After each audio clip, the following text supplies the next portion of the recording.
La servante supplia la dame d'une voix tremblante d'arrêter. Quelques instants plus tard, il y eut un grand bruit. La blonde s'effondra sur le sol, le visage tordu par la douleur. L'aristocrate arracha le chapeau de la jeune fille blonde sans la moindre sympathie. Le visage de la dame était déformé par la colère. Elle tenait fermement dans ses mains une paire de ciseaux pointus. Des mèches de cheveux blancs comme neige tombaient lentement sur le sol. La servante le supplia d'arrêter et de cesser. L'aristocrate sourit sarcastiquement et assura que la jeune fille avait l'air bien mieux ainsi. Baissant ses yeux bleu ciel, la jeune fille demanda à nouveau pardon. La tristesse et la peur l'envahissaient. Vesti a fait remarquer aux travailleurs, d'un ton moqueur, que le sol était en désordre complet. Elle a ordonné de nettoyer immédiatement. La femme de chambre s'assit et commença à nettoyer.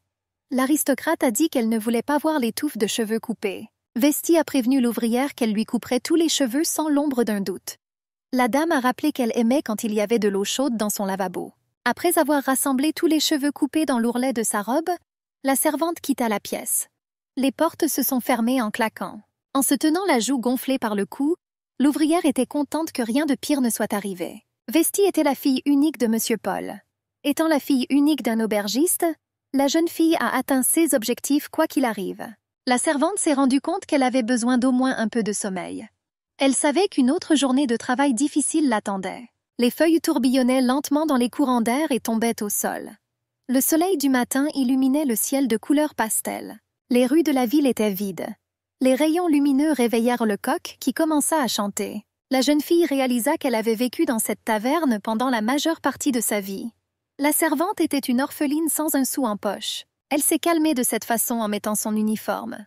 Monsieur Paul a eu la gentillesse d'accueillir l'orpheline, mais il ne l'a pas payée pour son travail. Dès le matin, elle aidait la fille de son maître à se préparer, puis lui apportait le petit déjeuner. Ensuite, j'ai débarrassé la table et fait la vaisselle.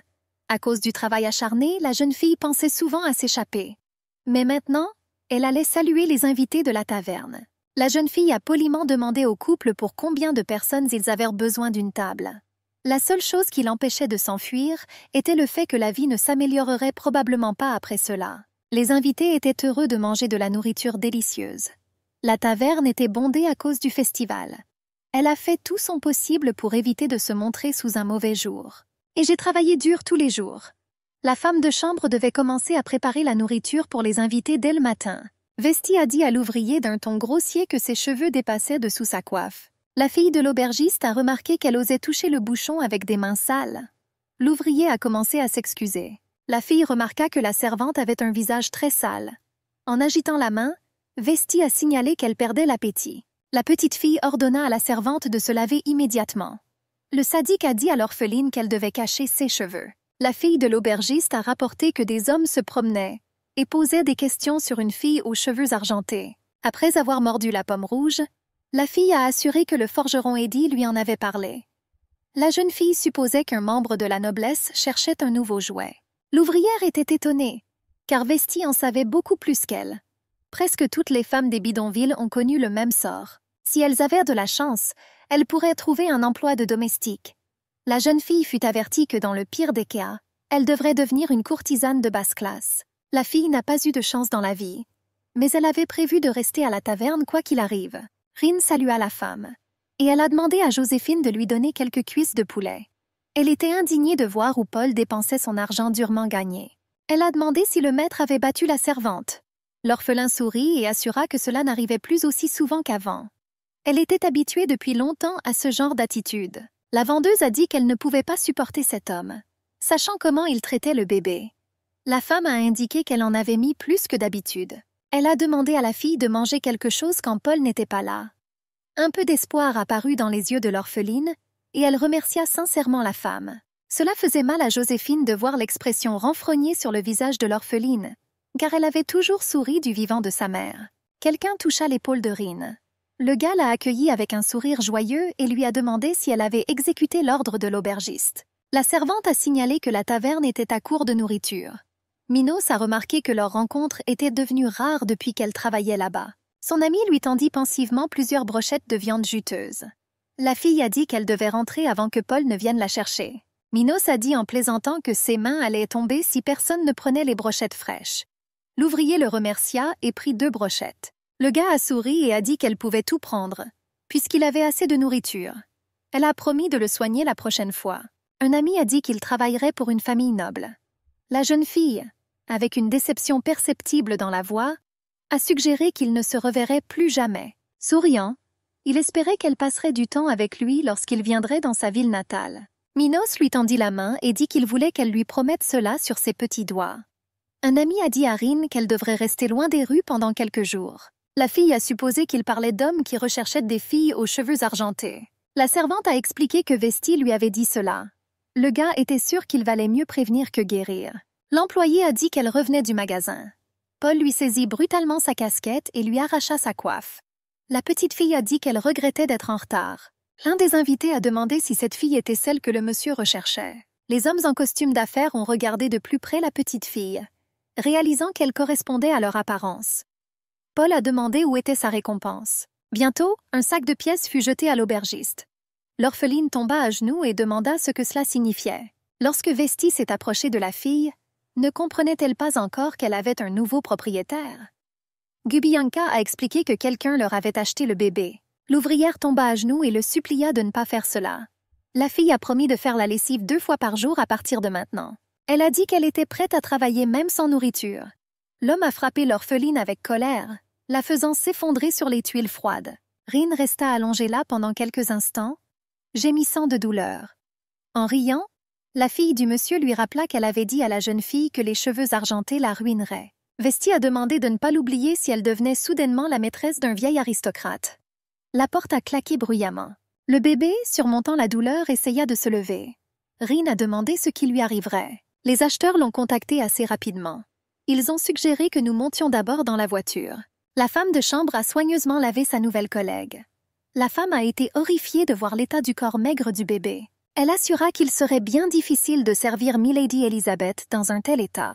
Après avoir changé les vêtements de Rin, la femme regarda le travail accompli avec admiration et assura que la nouvelle arrivée commençait ainsi à avoir une bien meilleure apparence. Elle a invité la fille à la table, lui disant qu'elle aurait besoin de force.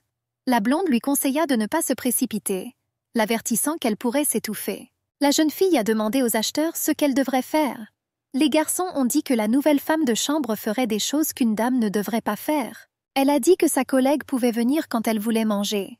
Rin était très inquiète car elle ne comprenait pas complètement ce qu'elle était censée faire. Après un délicieux repas, l'orphelin réalisa que la vie dans le duché ne serait pas si mauvaise. Plus d'1 semaine s'est écoulée depuis l'arrivée du nouveau travailleur au domaine. Rin n'avait pas encore rencontré sa nouvelle maîtresse. À la surprise de notre héroïne, la vie dans le domaine s'est avérée beaucoup plus calme que dans la taverne. L'homme a rapporté qu'il avait trouvé la personne dont la dame avait parlé. D'une voix tremblante d'excitation, Rin salua Lady Elizabeth et se présenta. La dame a ordonné formellement à la petite fille d'enlever sa casquette. La duchesse était étonnée que le bébé ait vraiment des cheveux argentés. Elizabeth a dit que la servante devrait toujours être avec elle. La dame accourut, toucha les mains de la nouvelle servante et la regarda dans les yeux profonds. La fille a dit qu'ils se rencontreraient à son cours. Le cœur de Rin sautait presque hors de sa poitrine. La duchesse a félicité Martin pour son travail impeccable. Ils marchèrent bientôt dans le couloir. La dame a rapporté qu'il avait raison, et que la fille avait les mêmes cheveux argentés que son Altesse Regina. En joignant les mains en rêvant, Elisabeth réalisa que tout s'était arrêté de manière beaucoup plus intéressante. L'enseignant a demandé si la fille avait fini les devoirs d'histoire qu'elle lui avait assignés. La femme grimaça et remarqua que l'étudiant avait fait les mêmes erreurs que la dernière fois. Elle a dit qu'elle n'avait pas le choix et qu'elle devait punir l'étudiant négligent. Rin tendit docilement la main et endura plusieurs coups du pointeur. La fille était déçue parce que le professeur avait dit qu'elle vérifierait ses devoirs la semaine prochaine. La servante réalisa que son travail consistait à recevoir la punition à la place de sa maîtresse. La gouvernante n'avait pas le droit de punir une dame noble. C'est pourquoi il fallait quelqu'un pour prendre la punition à sa place. Elisabeth adorait absolument que sa nouvelle servante soit battue.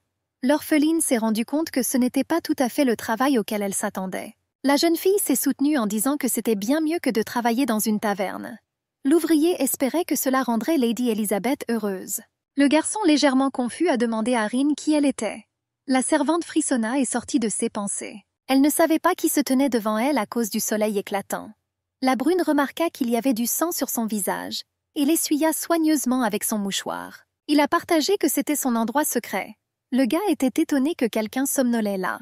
La servante réalisa qu'un étranger divinement beau se tenait devant elle. C'est ainsi qu'elle rencontra pour la première fois M. Martin, l'héritier du duché des Reputes. Rin ressentit une sensation étrange, comme si une volée de papillons voltait dans son estomac. Bientôt la jeune fille fut appelée par sa maîtresse. Elle courut, mais elle sentit comme si son cœur lui était arraché de la poitrine. Pendant quelques instants, la jeune fille se figea, portant sa main à son cœur qui bondissait hors de sa poitrine. La dame lui a demandé si elle savait depuis combien de temps elle l'appelait. L'orphelin s'inclina et demanda pardon. Élisabeth gifla la servante au visage avec colère. L'aristocrate a demandé pourquoi la fille était dans les nuages. Rin a remarqué que la dame avait de fortes sautes d'humeur. Élisabeth avait un côté encore plus sadique que Westy. La servante comprit que les jours où sa maîtresse n'était pas d'humeur, tout ce qu'elle pouvait faire était de demander grâce. La petite fille a demandé pardon, assurant qu'elle ne le ferait plus. Marvin a informé la dame qu'elle devrait étudier la base du drapeau de l'Empire du Trône. L'étudiante a grogné en disant qu'elle n'avait pas besoin de savoir pour un stupide drapeau. Elle a demandé à la femme de chambre d'aller à la bibliothèque et d'apporter des livres. Rin a demandé à la dame quels livres elle devait apporter. La fille s'est mise très en colère à cause de ces questions stupides. La duchesse suggéra qu'elle devrait faire réfléchir les stupides serviteurs. Élisabeth a eu la gentillesse d'apprendre à la jeune fille à lire et à écrire.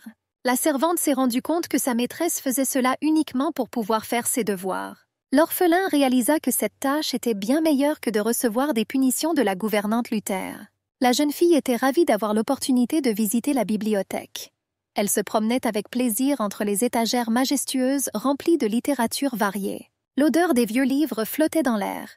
Presque tous les livres publiés dans l'Empire ont été rassemblés à cet endroit. Rin, serrant le livre dans ses mains, réalisa qu'un jour elle aurait un jour de congé pour lire toute la journée. La fille a décidé de jouer la sécurité et de prendre un autre livre. En raison de sa petite taille, il lui était assez difficile de l'atteindre. L'orpheline a perdu l'équilibre et a failli tomber. Mais elle a été récupérée par un inconnu dans le jardin. Le gaz a dit qu'il ne voulait pas l'effrayer. Très gênée, elle assura au jeune monsieur que tout allait bien. Elle avait l'impression que son cœur était sur le point d'éclater hors de sa poitrine. Le bel homme jeta un coup d'œil pendant quelques instants aux livres qu'elle collectionnait. Le gaz a deviné qu'elle cherchait la base du drapeau du trône de l'Empire. La servante rapporta que Lady Elizabeth avait ordonné qu'on lui apporte des livres. La brune était étonnée que la maîtresse ait ordonné à la fille d'apporter plusieurs livres, car cela faisait partie des devoirs. Le garçon a grogné en disant qu'Élisabeth était une élève terrible. La femme de chambre lui a demandé de faire comme s'il ne l'avait pas vue dans la bibliothèque. Jetant un rapide coup d'œil aux couvertures, le bel homme dit que ces 3 livres ne suffiraient pas. Le garçon a expliqué que la gouvernante était assez difficile à satisfaire. Il commença à s'approcher de la servante, la faisant soudain baisser le regard. Le bel homme s'est penché sur elle et lui a demandé si elle avait besoin de son aide. Il a assuré avoir étudié ce sujet auparavant. Le gars lui a arraché sa coiffe d'un mouvement adroit de la main. Le bel homme a assuré qu'elle avait des cheveux très beaux et luxueux. Il a demandé si quelqu'un avait déjà dit cela à la fille. L'aristocrate comparait ses cheveux argentés à la Voie lactée. Notre héroïne était très confuse à ce sujet, car personne ne lui avait jamais rien dit de tel auparavant. Beaucoup condamnèrent le fait qu'un roturier ait la même couleur de cheveux que la famille régnante. Ils l'ont pointé du doigt et ont bavardé dans son dos. Le monsieur lui a suggéré de marcher d'une manière qui lui soit confortable. La servante, serrant fermement le bonnet dans ses mains, dit qu'elle ferait cela pour le maître. Il s'est rendu compte que la nouvelle femme de chambre était bien plus gentille qu'il ne le pensait. Le dieu de la beauté la loua, lui disant qu'elle ne devait pas cacher des cheveux aussi luxueux sous un bonnet. Il a rapidement commencé à rassembler les manuels nécessaires. L'aristocrate a déclaré qu'il attendait avec impatience la prochaine réunion. Il a dit qu'il avait hâte d'admirer encore plus ses cheveux luxueux. Le gars a remarqué que tout le corps de la fille était couvert de nombreuses cicatrices. L'aristocrate comprit que c'était trop cruel, même pour Élisabeth. Ouvrant la fenêtre, il laissa entrer l'air frais dans la bibliothèque. Le gars rêvait de la revoir. La gouvernante a demandé à Lady Elizabeth de dire la vérité. La femme a précisé que ce n'était pas elle qui faisait les devoirs. Luther a expliqué que la tâche était d'un niveau différent de ceux qu'elle attendait de la jeune femme. La femme réalisa que l'aristocrate avait reçu l'aide de quelqu'un. À ce moment-là, un léger tremblement parcourut le corps de Rin. La femme a dit qu'elle fermerait les yeux sur cet incident pour la dernière fois. La gouvernante a expliqué que si la dame recevait à nouveau de l'aide, elle serait obligée d'en informer le père de la jeune femme. Élisabeth était choquée d'avoir été surprise en train de mentir. Luther a rapporté que ce devoir était bien mieux rédigé que les précédents. L'aristocrate jeta son verre avec colère. annonçant qu'elle était plus que suffisamment instruite pour écrire un bel essai. La jeune femme était furieuse d'avoir osé dire qu'elle irait voir son père. La gouvernante réalisa qu'elle devait s'arrêter car Rin pouvait mourir. Luther dit à la dame qu'il la croyait. L'aristocrate serra les dents et marcha vers Rin. La dame a arraché son bonnet de fureur. Élisabeth a supposé que c'était sa faute et qu'elle méritait d'être punie. S'approchant de la servante, la jeune fille commença à la battre furieusement. Les personnes présentes ne purent supporter un tel spectacle et se détournèrent. La gouvernante informa la dame que cette punition était suffisante. La fille a rappelé qu'elle avait dit que les devoirs étaient d'un niveau trop élevé. Les larmes commencèrent lentement à couler sur le visage de l'orphelin, et son souffle se coupa sous l'effet de la douleur furieuse. L'aristocrate se rappela qu'elle avait déçu sa maîtresse et méritait une punition. La fille espérait que, la prochaine fois, elle ne sera pas déçue lorsqu'elle rendra ses devoirs. Serrant fermement les cheveux de la servante, Élisabeth promit d'être plus attentive. La gouvernante a informé la jeune femme que la leçon était terminée. La chienne regarda sévèrement sa victime et lui ordonna de ne pas croiser son regard. Après le départ d'Élisabeth, Luther a demandé à la petite fille si elle pouvait se lever. Souriante, l'orpheline a dit qu'elle allait bien. La fille la remercia de s'être occupée d'elle. Luther a demandé pourquoi Milady détestait tant Rin. À chaque leçon, le conflit entre Luther et la jeune femme s'aggravait, tout comme les punitions. L'orpheline ne savait pas à quel point la maîtresse la battrait la prochaine fois. La fille s'arrêta, effrayée et triste. Seul le lac derrière le domaine apportait un certain réconfort à Rin. La servante boiteuse réalisa qu'elle devait se rendre à son endroit préféré le plus vite possible. Seul le lac lui apportait au moins un peu de paix et de réconfort dans les moments tristes. L'orphelin se souvint que la duchesse précédente aimait cet endroit. Cela a également donné au bébé la tranquillité d'esprit. Prenant de l'eau fraîche et claire dans ses paumes, Rin était heureuse que personne d'autre ne vienne là. Elle regarda son reflet tremblant à la surface de l'eau. La servante était désireuse de gagner la faveur d'Élisabeth. Souvent, les coups étaient accompagnés d'insultes et d'une cruauté incroyable.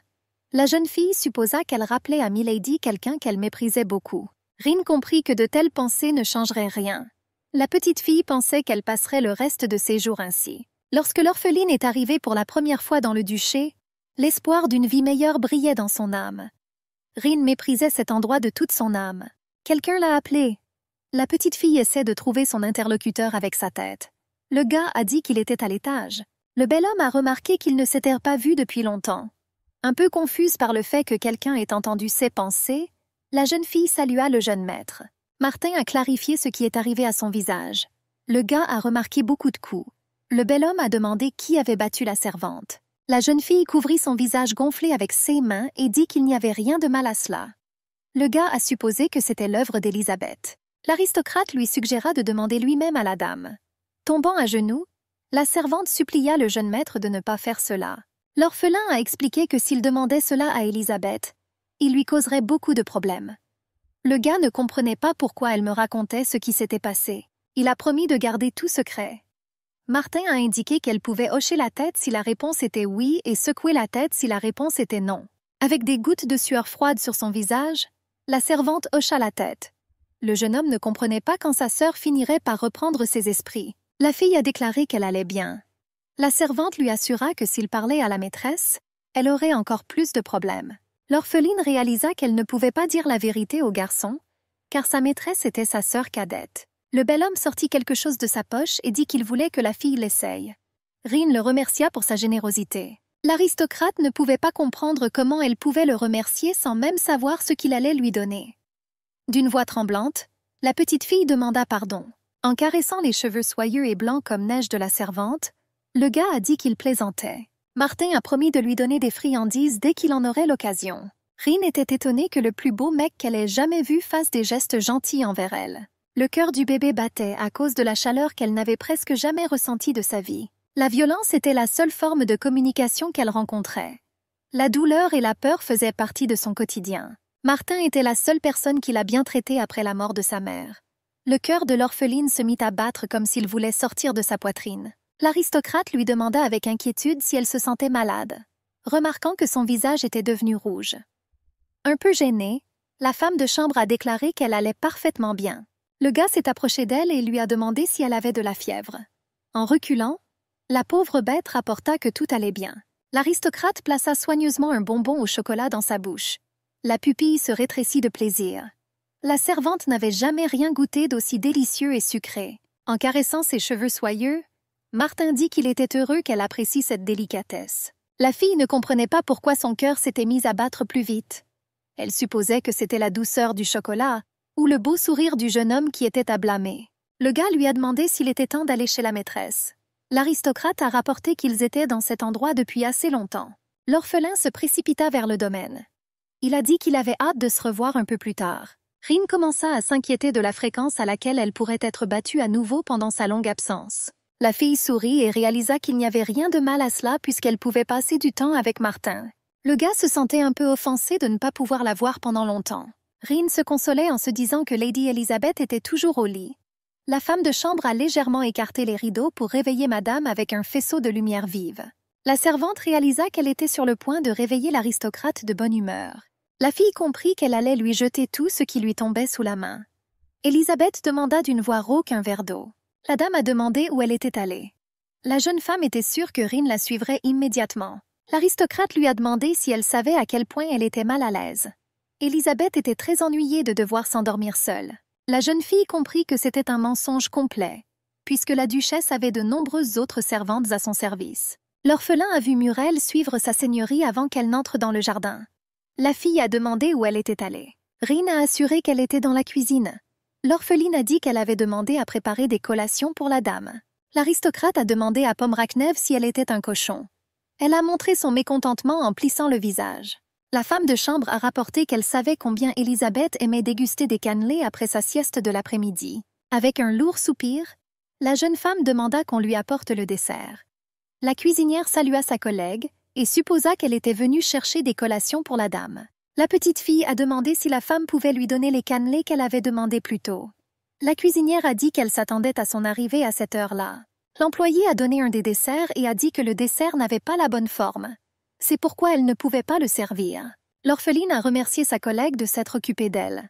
La femme a dit qu'elle savait que sa seigneurie battait à nouveau le bébé. Le cuisinier s'attendait à ce que la jeune femme apprenne à contrôler ses émotions.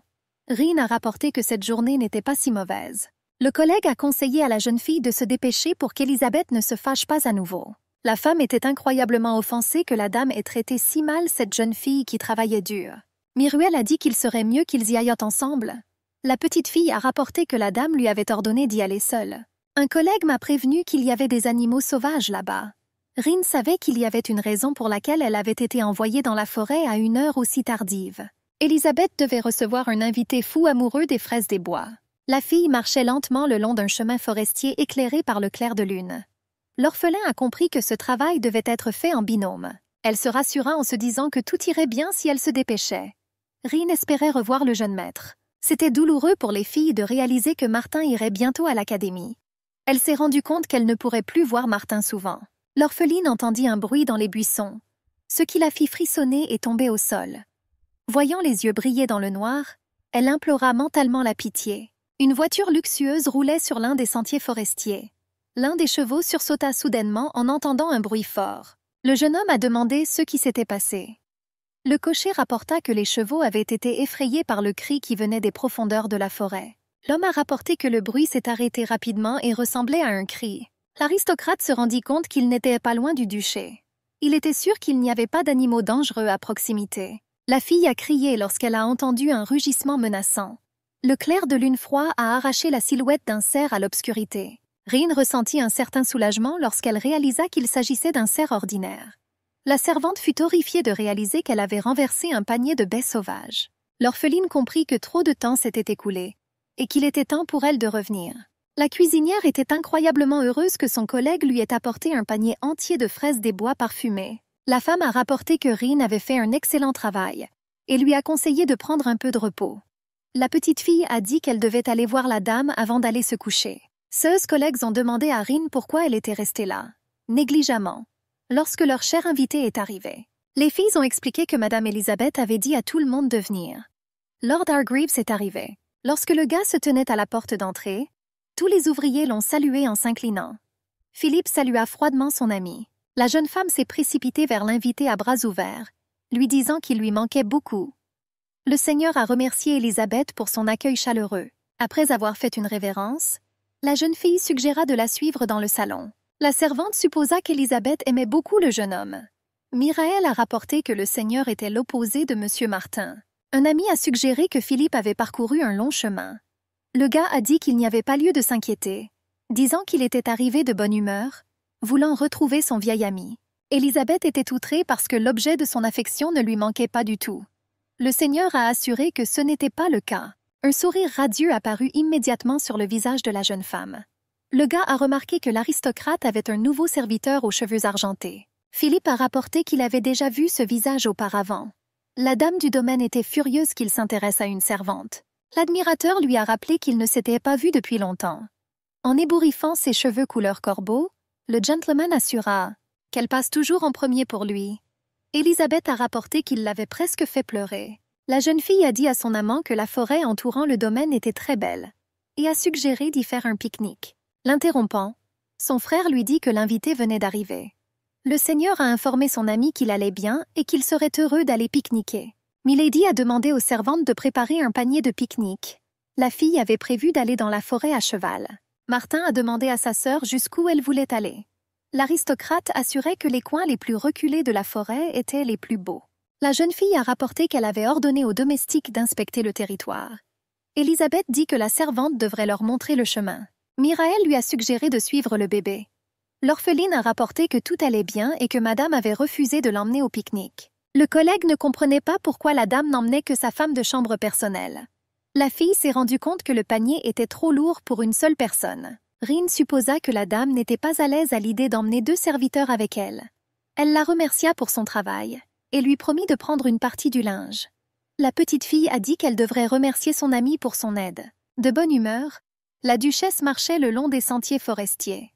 Une légère brise soufflait dans ses cheveux épais. Elle était heureuse qu'il n'y ait pas eu de pluie en cette belle journée. Philippe a demandé à son amie si elle était prête à commencer à manger. Les aristocrates échangèrent des compliments. Le seigneur remarqua le lourd fardeau de la servante et lui offrit son aide.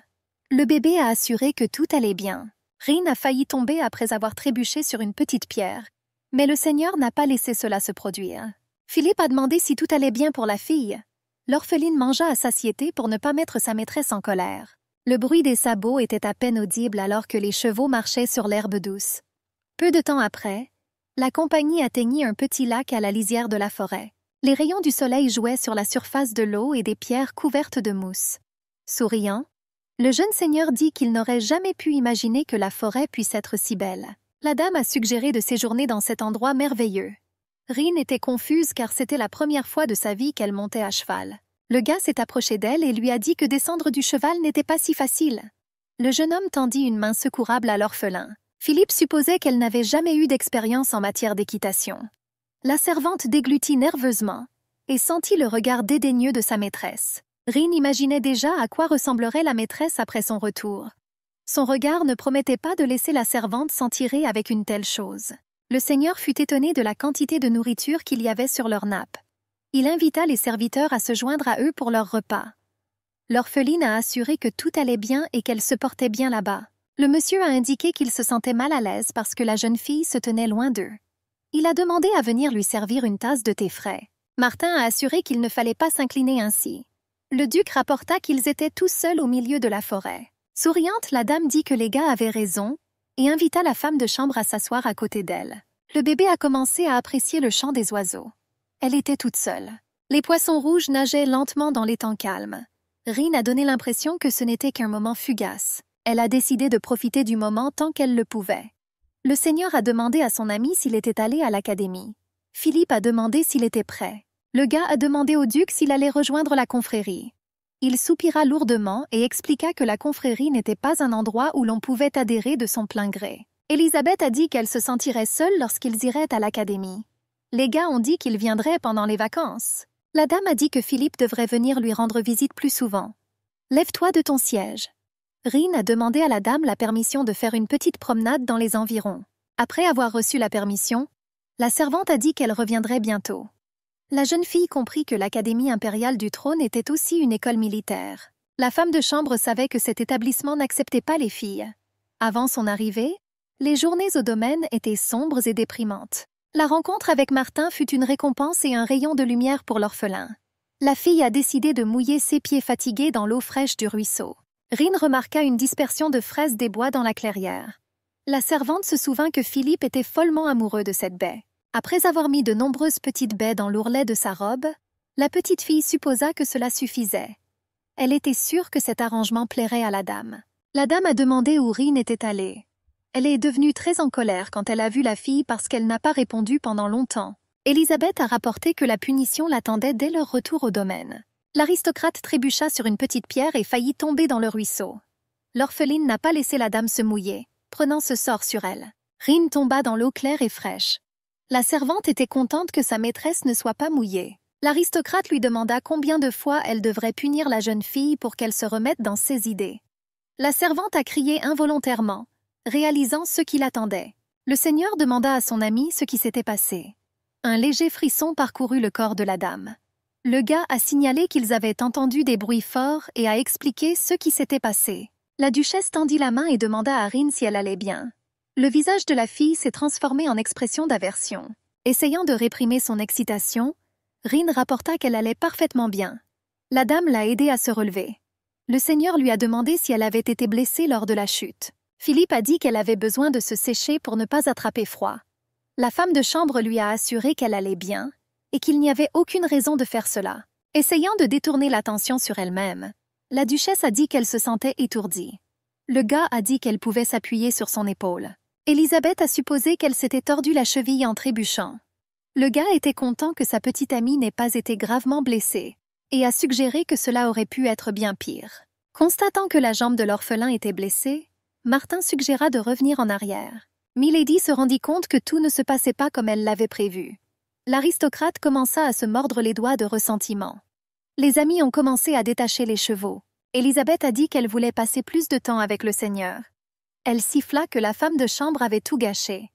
Et elle a dit qu'elle devrait... « Attends que je rentre à la maison !» Rin remarqua que la dame était plus en colère qu'avant. La servante essaya de rectifier la situation en disant au seigneur qu'Élisabeth avait du mal à marcher. La jeune fille a assuré qu'elle avait besoin d'une escorte jusqu'au domaine. Le gaz a dit qu'elle pouvait venir avec lui. En tapotant l'épaule de la jeune fille, la dame dit qu'elle avait fait un excellent travail. Le seigneur demanda à la jeune fille de ne pas se précipiter, lui assurant qu'elle pourrait se blesser à nouveau. Élisabeth a promis d'être plus prudente. L'orphelin espérait que cela suffirait à éviter les ennuis. Martin a invité la servante à monter sur son cheval. La fille demanda à nouveau avec incertitude. Le monsieur lui a expliqué qu'elle ne pourrait pas retourner au domaine dans un tel état. Le jeune homme a dit qu'elle irait avec lui. La mendiante, embarrassée, expliqua qu'elle ne pouvait pas faire cela. Élisabeth a demandé à la jeune fille de ne pas les faire attendre. Rin obéit à sa maîtresse en sautant sur le cheval. Bientôt, ils se mirent en route. La peau blanche comme neige de la servante devint instantanément rose. Elle regarda avec admiration le beau visage du gentleman. Le dos de Rin touchait occasionnellement la poitrine de Martin pendant la balade à cheval. La fille avait l'impression que son cœur était sur le point de sortir de sa poitrine pendant tout le voyage. Elle sentit le souffle lui effleurer l'oreille. Enlevant son bonnet, l'orpheline réalisa que la journée était terminée. Elle était incroyablement fatiguée parce qu'ils avaient commencé à travailler beaucoup plus après l'arrivée du seigneur. La jeune fille a compris que les cuisiniers travaillaient sans relâche. L'une des employées a demandé qui voulait essayer la tarte aux myrtilles dont elle avait parlé plus tôt. Rina était incroyablement heureuse que cette journée soit enfin terminée. Miraël a suggéré de discuter avec Annie un peu plus tard. La fille a dit qu'elle était très fatiguée ce jour-là. En serrant la petite fille dans ses bras, la servante lui assura qu'elle voulait partager quelque chose d'intéressant avec eux. Elle a supplié son amie de l'accompagner. L'orpheline comprit qu'elle devait refuser, mais elle ne le put pas. Rin comprit que sa collègue avait fait de son mieux pour la sauver lorsque la duchesse était tombée en colère. La petite fille a accepté de venir pour un petit moment. Les filles marchaient le long du long couloir du domaine. La flamme vacillante de la bougie illuminait les murs. Les filles franchirent la porte avec hésitation. Les amies ont demandé à Annie ce qu'elle voulait leur dire. La servante a dit qu'elle venait juste de commencer son histoire. La fille a dit que Jeff la cherchait récemment. L'ouvrier s'est vanté d'avoir cueilli pour elle une belle rose blanche comme neige dans le jardin. La petite fille se souvint que les roses blanches étaient toutes les fleurs des duchesses précédentes. Elle tenait fermement la fleur délicate dans ses mains. La fille a dit que personne ne remarquerait sa disparition. Annie a dit qu'elle avait donné son consentement. Jeff lui a lentement touché le menton et l'a embrassé. L'orphelin ne comprenait pas pourquoi les hommes et les femmes se touchaient les lèvres. La mariée a dit qu'elle ne voulait pas que cela se termine. Les plus chanceux ont commencé à demander à leurs amis comment c'était. L'orpheline voulait sentir un baiser sur elle-même. La petite fille était sûre que c'était doux et tendre comme du chocolat. Elle n'aurait jamais pensé que cela était possible. Elle a entendu dire que lors d'un baiser, une sensation de chaleur apparaît dans le corps. Rin ne pouvait pas imaginer ses sentiments lorsqu'elle entendait les détails des autres.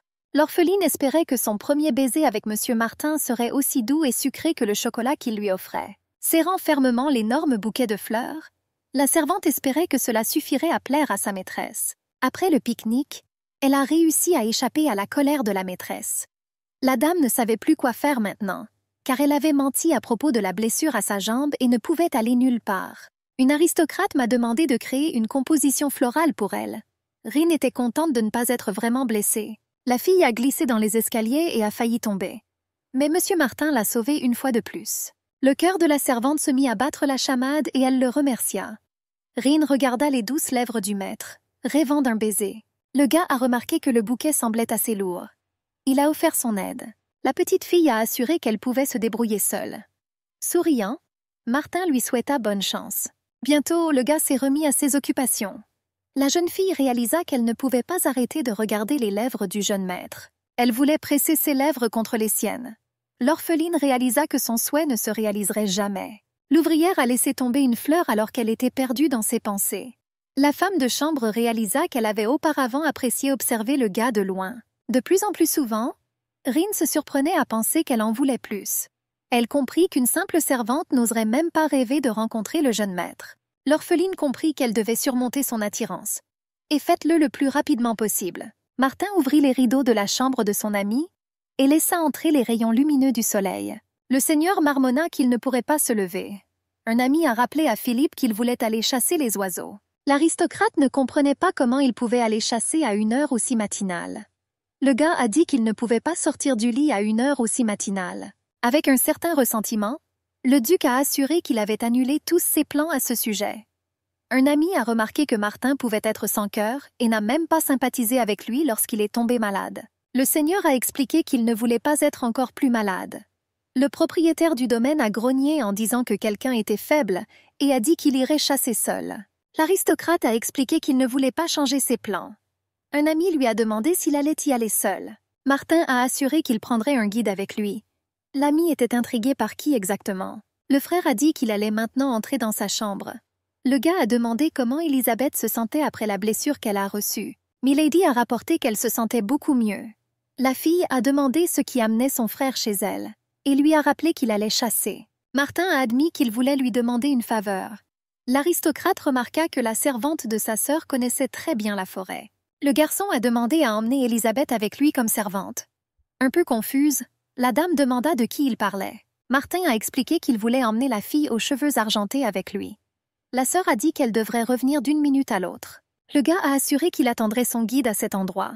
La femme de chambre a demandé au monsieur s'il voulait une tasse de thé fraîchement infusée. Elisabeth trouva le comportement de son frère jusqu'à ce moment-là suspect, car il n'avait montré aucun intérêt pour les servantes.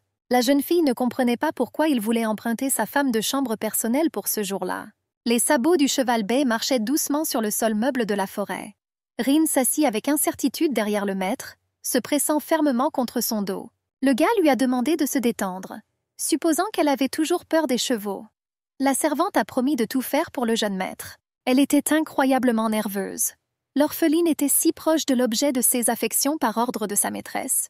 Rin était étonnée que le monsieur sache où aller, mais elle lui a quand même demandé de l'accompagner. L'ouvrier lui a demandé pourquoi il était toujours gentil avec elle. La pauvre fille comprit que si elle continuait à se poser des questions dans le même esprit, les choses pourraient empirer. Elle continuait à désirer le jeune maître.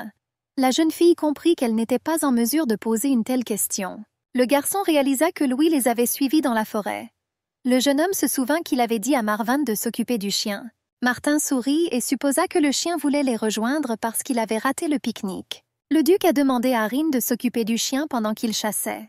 L'aristocrate se souvient qu'il savait qu'Élisabeth n'avait pas laissé une minute de repos à la jeune fille. L'orpheline était incroyablement bouleversée de ne pas pouvoir dire à cet homme ce qu'elle ressentait. La fille a seulement remercié le monsieur. La colombe avec ses luxueuses plumes blanches comme neige se détachait magnifiquement sur le ciel bleu. L'aristocrate s'accroupit, visa avec son arbalète et tira. L'oiseau a commencé à perdre rapidement de l'altitude, tombant vers le bas. La dame, assise près de la fenêtre, regardait la belle vue sur le jardin. Elle ne comprenait pas ce qui se passait dans la tête de son frère. Élisabeth savait qu'il n'avait jamais montré d'intérêt pour les domestiques auparavant.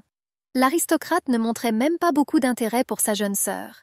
La fille a demandé à lui servir une autre tasse de thé. Élisabeth avait des raisons de chercher une fille comme Rine. L'orpheline ressemblait incroyablement à la femme la plus vénérée de tout l'Empire. Son Altesse Regina était la seule héritière de l'impératrice. Le duc comparait souvent la jeune fille à sa seigneurie. L'homme était souvent en colère contre sa fille, parce qu'elle ne pouvait jamais faire les choses correctement. Le père s'est rendu compte que la petite fille n'avait rien appris pendant ses études. L'homme était furieux que sa fille se contente de torturer les domestiques. Il comprit qu'Élisabeth n'atteindrait jamais le même niveau que son Altesse. La princesse semblait absolument parfaite, et tout le monde l'aimait. Regina aurait pu devenir la première impératrice du trône de l'Empire. La duchesse était extrêmement bouleversée en pensant à cela. Entendant frapper à la porte, l'aristocrate laissa entrer la jeune fille. La servante a rapporté que le seigneur l'avait invitée à prendre le thé avec lui. Élisabeth sauta joyeusement du rebord de la fenêtre. Elle a dit qu'elle était presque morte d'ennui. La fille a dit que si elle avait su cela, elle se serait préparée le matin. Miraël clarifia ce qu'elle devait répondre au seigneur. La dame en colère lui a demandé si elle avait vu ceux qu'elle s'apprêtait à faire. Élisabeth ordonna au serviteur de ne pas rester là et de transmettre son message. Rine examina soigneusement le corps de l'oiseau, qui gisait immobile sur l'herbe douce. Elle ne comprenait pas pourquoi le jeune maître avait tiré sur l'oiseau s'il n'était pas destiné à la nourriture. Comme s'il entendait ses pensées, Martin demanda pourquoi la fille regardait l'oiseau abattu comme ça. Il a supposé que la fille avait pitié de l'animal. L'orphelin a demandé quoi faire de l'oiseau maintenant. La fille a dit qu'elle pouvait l'enterrer. Martin a permis que cela se fasse. Après avoir saupoudré le corps de quelques poignées de terre, elle réalisa que c'était la meilleure chose qu'elle pouvait faire pour l'oiseau qui avait subi une mort aussi insensée. La fille réalisa qu'elle n'était pas très différente de l'oiseau, puisque sa vie dépendait aussi des autres. Le gaz a demandé à la femme de ménage si elle se sentait mieux. La servante a dit que ce n'était pas vrai parce que l'oiseau ne l'entendrait jamais. L'aristocrate a déclaré qu'il avait perdu tout intérêt pour la chasse. La petite fille a assuré qu'elle n'aurait pas d'objection à rester plus longtemps. Elle réalisa qu'elle avait blessé les sentiments du maître. Martin a remarqué qu'elle avait l'air effrayée comme un lapin. L'aristocrate a invité la jeune fille à lui montrer ce qu'elle avait fait lorsqu'elle était arrivée dans la forêt. La jeune fille supposait que le monsieur ne trouverait pas cela très intéressant. Élisabeth a remarqué qu'elle n'avait pas vu son ami depuis longtemps et lui a demandé s'il se sentait à l'aise. La jeune fille espérait sincèrement que son père parlerait du mariage entre leurs familles. Le seigneur rapporta qu'il s'était bien installé grâce à l'homme. La jeune femme a assuré qu'elle supervisait personnellement cette opération. Elle a rapporté qu'ils avaient bu du thé ensemble et s'étaient promenés dans le jardin. Le duc a demandé si Philippe avait apprécié passer du temps avec sa fille.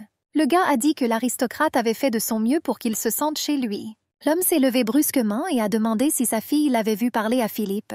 La jeune fille était sûre que c'était une excellente occasion de gagner la faveur de son père. Elle ne pouvait pas comprendre que son père l'ait déshonorée devant son amant. Martin a remarqué que son père avait un excellent contrôle. Depuis des temps immémoriaux, les familles nobles ont utilisé les mariages de convenance à leur propre avantage.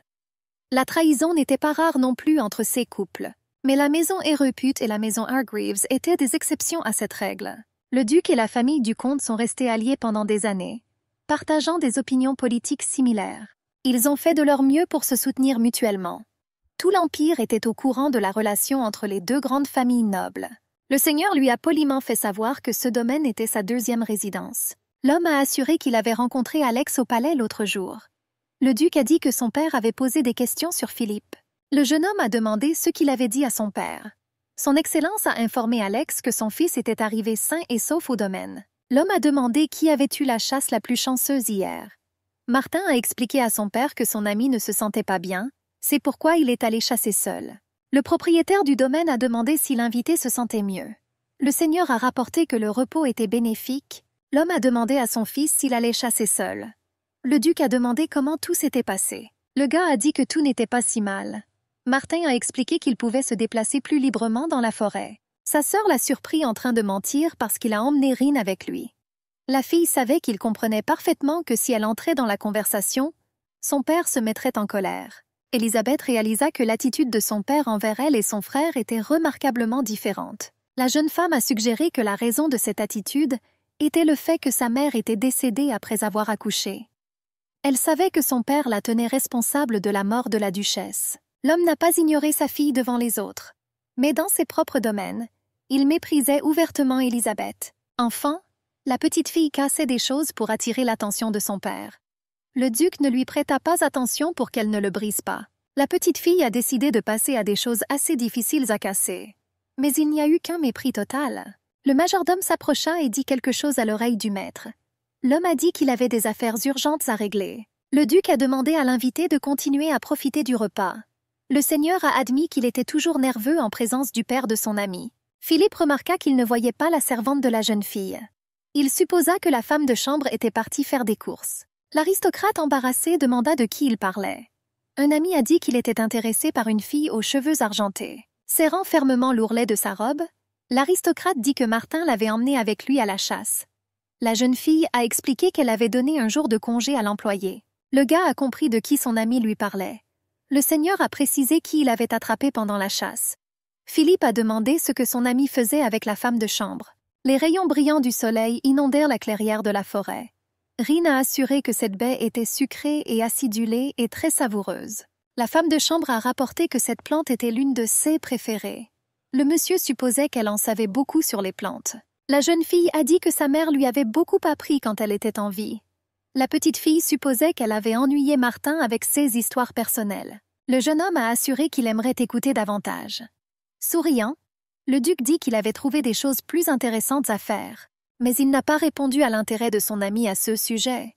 Élisabeth ne comprenait pas pourquoi son frère souriait comme ça. La boîte à bijoux est tombée au sol et les bijoux se sont dispersés sur le sol.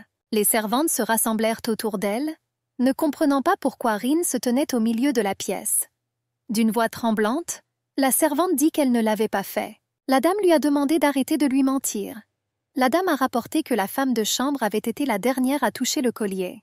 La jeune fille, tremblante de tout son corps, dit qu'elle n'avait rien à voir avec cela. Elle a assuré qu'elle avait mis le collier dans sa boîte à bijoux immédiatement après le pique-nique. Élisabeth a demandé à Myruel si elle partageait une chambre avec le voleur. La dame a expliqué qu'elle voulait tout examiner elle-même. Les femmes de chambre ont dit qu'elles ne pouvaient pas emmener la fille là-bas parce qu'elles avaient besoin de la permission de la femme de chambre en chef. Souriante, Élisabeth lui demanda si elle voulait dire qu'elle avait besoin de la permission d'une femme de chambre. La fille a ordonné de l'emmener là-bas sans perdre un instant. Lorsque les ouvriers ont vu Élisabeth, ils ont compris que quelqu'un avait fait une grosse erreur. Personne ne savait quelle raison avait amené la dame dans les quartiers des domestiques. Myruel toucha doucement les épaules de la dame, la suppliant de se calmer. La fille frappa la servante avec fureur et lui serra fort la gorge. Élisabeth a précisé où se trouvait la pièce dans laquelle vivait Rin. Enragée, elle continua à serrer la gorge du serviteur avec ses mains. Les servantes commencèrent à accourir rapidement au son du cri de leur maîtresse. Ils ont discuté de ce qui s'est passé. La cuisinière frissonna lorsqu'elle réalisa que la dame blâmait à nouveau Rin. La femme comprit que voler ses maîtres était un crime grave pour un serviteur. Elle s'est rendue compte que la petite fille était travailleuse et honnête. La cuisinière était sûre qu'elle ne ferait jamais une chose pareille. Aucun des ouvriers n'a pu dire quoi que ce soit de mal à propos de la jeune fille. L'orphelin a accompli cette tâche difficile sans aucune plainte. La fille a supposé qu'il s'agissait d'une sorte de malentendu. Le cuisinier a rappelé que leur opinion n'avait pas d'importance. Le cuisinier savait que les domestiques n'avaient pas le droit de s'opposer à leur maître. L'orpheline en sanglots a demandé à vérifier ses affaires, lui assurant qu'elle n'avait rien volé. La dame arracha sa coiffe et mit Rin à genoux. Le cuisinier s'est précipité et a suggéré à la dame de laisser partir le bébé jusqu'à ce que les circonstances soient clarifiées. La jeune femme avait l'impression qu'elle lui donnait des ordres. Le sadique a supposé que le fait d'occuper une position élevée lui avait tourné la tête. La femme a compris qu'elle avait travaillé pour le duc pendant des décennies et qu'elle était présente sur le domaine bien avant la naissance de ses enfants. La servante en chef savait que si sa seigneurie avait été en vie et avait comblé la petite fille d'amour et de chaleur, elle ne serait pas devenue comme ça. La femme était sûre que si la mère d'Élisabeth avait survécu, elle n'aurait pas tourmenté les serviteurs. La jeune fille a déclaré que si elle avait fait son travail correctement, cela ne serait pas arrivé. Le patron a demandé à la jeune femme si elle était sûre que le collier avait été volé. L'aristocrate était furieux de l'avoir surprise en train de mentir. Le cuisinier a déclaré qu'il s'agissait d'un crime plutôt grave. La femme de chambre en chef a indiqué qu'elle n'avait pas d'autre choix que d'informer sa seigneurie de l'incident. La femme était sûre que le duc punirait le coupable. La jeune aristocrate réalisa que si son père expulsait Rin, il la mépriserait encore plus. Élisabeth a assuré que cela n'était pas nécessaire. La jeune fille a ordonné que l'ouvrière soit enfermée dans la pièce à l'est, jusqu'à ce qu'elle avoue. Milady perdit son sang-froid en entendant quelque indignation. Élisabeth a dit qu'elle ne pouvait pas laisser son père jeter Rin à la rue. La femme de chambre prit brutalement la petite fille par la main et la traîna vers la porte. L'employé frissonna à cette vue. Le patron lui a assuré qu'elle n'avait pas besoin d'escorte. Des larmes coulaient lentement des yeux de l'orphelin. Elle ne comprenait sincèrement pas ce qui se passait. La femme a demandé pardon à la petite fille, disant que c'était tout ce qu'elle pouvait faire. La jeune fille tomba à genoux et prétendit qu'elle n'avait rien fait. L'aînée a dit qu'elle le savait mais qu'elle ne pouvait rien faire. La femme était sûre que la dame reviendrait bientôt à la raison. Le patron a promis de venir chercher Rin dès que la dame se serait calmée. La femme comprit à quel point la petite fille était déçue. Elle a assuré que le pire était derrière elle. La porte se referma, laissant Rin seule dans la pièce sombre avec ses pensées. La petite fille était heureuse que les autres servantes la considèrent comme innocente. Mireille a apporté quelque chose à la fille pour l'aider à passer le temps. L'orpheline était heureuse de pouvoir passer quelques jours loin de sa cruelle maîtresse. Quelques jours plus tard, la femme de chambre en chef est arrivée. J'ai dit à la fille de sortir. La servante était prête pour une nouvelle punition. Le collier volé a été retrouvé dans la chambre de la maîtresse. Élisabeth salua l'accusée avec désinvolture. Alors que la servante tressait les cheveux de la jeune fille, elle a admis que les bijoux étaient coincés dans une fissure de la boîte. La dame était sûre que si elle l'avait posé correctement, cela ne serait pas arrivé. Rin balbutia qu'elle n'avait pas pris le collier. L'aristocrate rétorqua qu'il avait été retrouvé. La jeune femme pensait qu'elle devrait être reconnaissante de ne pas l'avoir dit à son père. Rin savait que sa fierté ne valait rien puisqu'elle n'avait nulle part où aller. Elle rêvait de trouver quelqu'un qui pourrait l'aimer et la protéger. Mireille était étonnée de voir à quel point son amie était mignonne. L'orpheline se sentait gênée de faire autant d'efforts avec ses cheveux. L'employé a déclaré qu'elle avait dû défendre son collègue lors de l'incident. La jeune fille a assuré qu'il n'y avait rien de terrible à cela et était reconnaissante d'avoir cru jusqu'au bout. Miruel a demandé de ne pas oublier ce qu'elle avait demandé à acheter. L'orpheline était ravie de sa première opportunité de sortir. La jeune fille était contente que le duché paye de bons salaires et que tout le monde ait des jours de congé. Elle a acheté un roman et du matériel de couture. Rin voulait acheter quelque chose pour le jeune maître. La fille a compris qu'elle ne pourrait jamais lui dire ses sentiments. La servante voulait offrir à son amant un petit cadeau d'adieu. L'ouvrière rêvait que Martin se souviendrait d'elle pendant les 6 années suivantes. Elle s'est rendue compte qu'elle avait acheté un livre supplémentaire. Quelqu'un derrière elle l'a attrapée par l'épaule et l'a appelée par son nom. La fille frissonna et regarda autour d'elle avec peur à cause du contact violent. Voyant son air perplexe, le gars lui rappela qu'il était son ami d'enfance. Rin ne pouvait pas croire qu'il se tenait réellement devant elle. La servante ne comprenait pas comment son ami avait réussi à grandir autant. Minos a admis qu'il faisait beaucoup de travail physique. L'ami a expliqué qu'il était très inquiet lorsqu'il a appris qu'elle avait quitté l'hôtel. Le gars a dit qu'il n'avait entendu que des rumeurs parce que Vesti ne voulait pas en parler. La petite fille se souvint qu'il avait dit qu'il serait apprenti majordome. L'orphelin ne savait pas que ce travail nécessitait un travail physique. Le jeune homme a dit qu'il était fatigué de travailler pour les nobles et il est parti. Minos a demandé si sa petite amie était libre. Il a suggéré d'aller manger un morceau dans un restaurant. L'employé a admis que l'offre semblait tentante. Les servantes se sont rassemblées près de la fenêtre, regardant Rin parler avec un gars. Les ouvriers n'en croyaient pas leurs yeux. L'étranger était plutôt beau et grand. La brune supposait que ce jeune homme était le petit ami du bébé. Mireille a rapporté que son voisin ne savait rien des relations entre hommes et femmes. Les filles supposaient qu'un jour la petite fille annoncerait qu'elle allait se marier. Les ouvriers ont compris que si Rin avait eu un partenaire, elle aurait démissionné. Les amis de Mireille lui ont suggéré de tout demander à son voisin. Martin observait tranquillement le travailleur à travers la fenêtre. Le gars s'est rendu compte que le nouveau messager était déjà arrivé. Le duc réalisa qu'il connaissait la servante personnelle d'Élisabeth. Martin commença à serrer fermement ses mains, réalisant qu'il n'avait jamais vu la fille sourire comme ça. Le garçon a ordonné au majordome d'annuler toutes les réunions liées à l'académie pour ce jour-là. Le jeune homme a dit qu'il voulait aller chasser. L'ouvrier a rappelé au monsieur qu'il partait pour l'académie dans quelques jours. Martin a assuré qu'il s'en occuperait plus tard. Assis au bord du lac, il lançait des cailloux et il glissait facilement sur l'eau. Le garçon n'a pas vu Rin pendant un certain temps. Il ne pouvait entendre que des ragots à son sujet. Le monsieur a commencé à chercher le bébé dans les endroits où ils se croisaient accidentellement. Le gars était furieux que la femme de ménage soit à un rendez-vous tout le temps. Martin a passé beaucoup de temps là-dessus. Il tapa du pied, écrasant les délicats pétales de la camomille. Après avoir caressé le cheval sur l'arête du nez, le gars a dit qu'il ne voulait pas perdre son sang-froid à cause de la fleur. L'aristocrate réalisa qu'il ne s'était jamais soucié de personne auparavant. Rin regarda autour d'elle et réalisa qu'elle avait perdu la notion du temps. La fille sursauta de peur lorsqu'elle entendit un bruissement dans les buissons. Un gentleman émergea des branches épaisses. La petite fille confuse lui demanda ce qu'il faisait dans le jardin. Martin lui tendit une poignée de ses baies préférées. Rin a demandé pourquoi il les lui avait donnés. Le jeune homme ne comprenait pas pourquoi la jeune fille ne lui souriait pas comme elle l'avait fait au messager. Le duc se sentait stupide. Se retournant, il décida de partir.